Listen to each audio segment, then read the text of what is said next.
2016, a Brazilian construction giant quietly admitted running the largest foreign bribery scheme prosecutors had ever seen.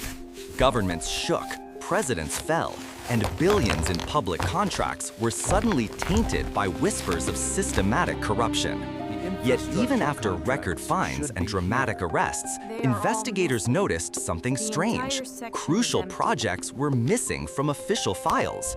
If the company had already confessed everything, why did so many payments and names still remain in the dark?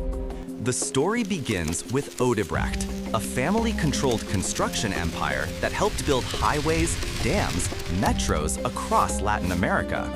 Founded in Brazil in the 1940s, it grew from a local contractor into the region's most powerful infrastructure multinational.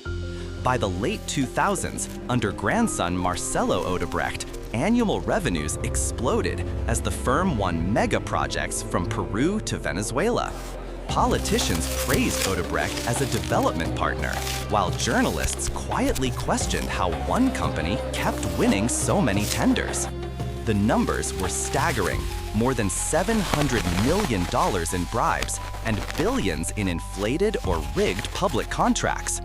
When the United States called it the largest foreign bribery case in history, the scandal instantly became a global headline.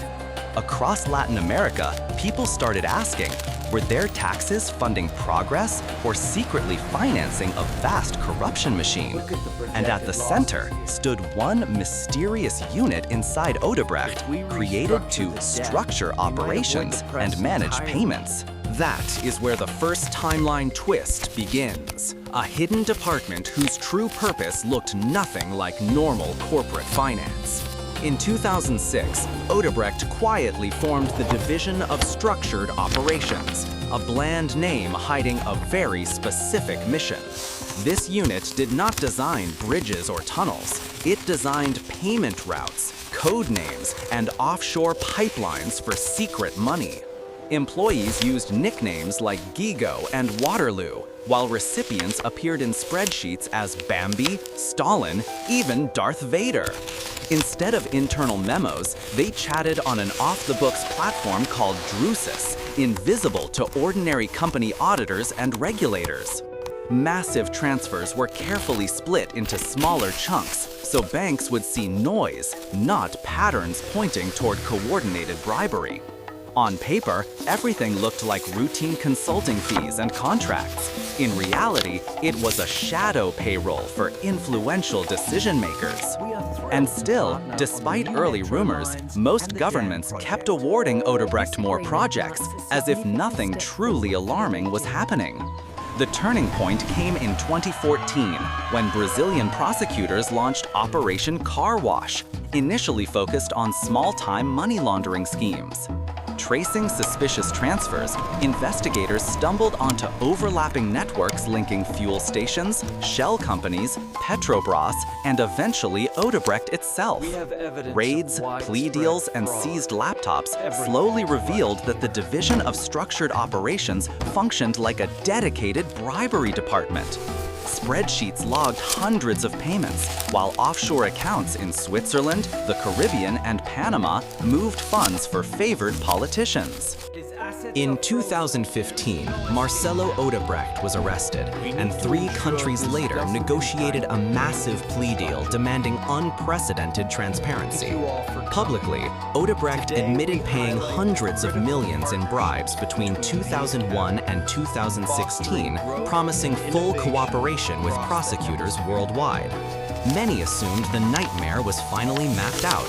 Scandalous, yes, but at least the whole story was now on record.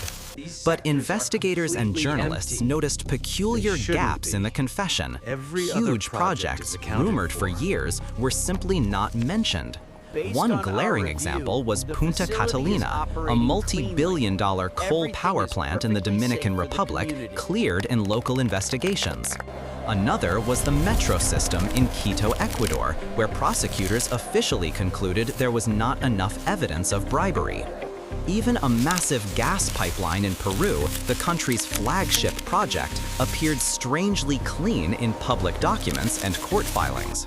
For critics, it felt like looking at a puzzle where an entire corner had been blurred out on purpose. And then, a new leak surfaced. Thousands of internal Drusus files shared with investigative journalists across the Americas. These files contained emails, spreadsheets, and bank instructions showing payments linked to projects supposedly free of corruption. Punta Catalina suddenly reappeared with over $39 million in hidden transfers routed through offshore firms and mysterious intermediaries. The Quito Metro showed coded discussions about special payments moved through a bank in Antigua secretly controlled by Odebrecht operatives. The Peruvian gas pipeline, once portrayed as untouched, now had at least 17 suspicious payments tagged to related companies. Even metro projects in Panama City and Caracas carried traces of secret outflows far beyond what court cases described.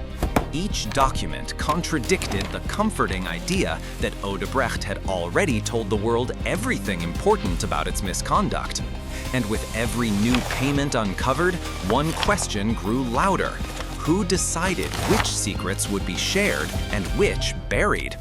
The real twist came when journalists realized these leaked records overlapped but did not match the files prosecutors had quietly received. Some payments in the leak appeared nowhere in official case summaries, despite being documented with dates, amounts, and detailed routing. Certain politically sensitive projects, previously declared clean, suddenly looked contaminated by the same offshore structures used elsewhere. Anti-corruption activists argued that either Odebrecht had selectively disclosed information, or some authorities had chosen not to dig deeper. In the Dominican Republic, for example, prosecutors aggressively pursued some targets while barely touching projects now linked to new payments. In Peru and Ecuador, families saw leaders denounce corruption publicly, even as leaked files suggested lingering blind spots and inconsistencies. The twist was not just that the bribery web was bigger, it was that the cleanup itself might be partial. Instead of closure, the new investigation reopened doubts about whether justice systems can fully confront corruption reaching their own elites. Officially, the accepted narrative says Odebrecht ran a massive bribery engine, then turned and cooperated to help dismantle it. The company points to its guilty plea, multi-billion-dollar fines, and agreements to hand over Drusus data to several countries. Supporters of this view argue the system, while imperfect, proved that international cooperation can expose even the largest corporate schemes. But skeptics raise another theory, that only the expendable parts of the story were sacrificed, protecting more powerful interests. They note how some investigations stalled, how certain names rarely appear, and how politically explosive contracts escaped serious scrutiny.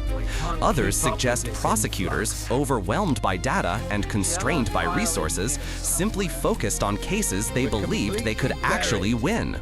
A third possibility combines both. Partial disclosures by the company, quietly matched with selective enthusiasm from authorities under political pressure. Looking at the evidence, it seems likely the truth sits somewhere between heroic justice and deliberate, calculated half-measures. What remains undeniable is that entire societies paid the price, while only a fraction of the full network faced consequences. So the central mystery survives.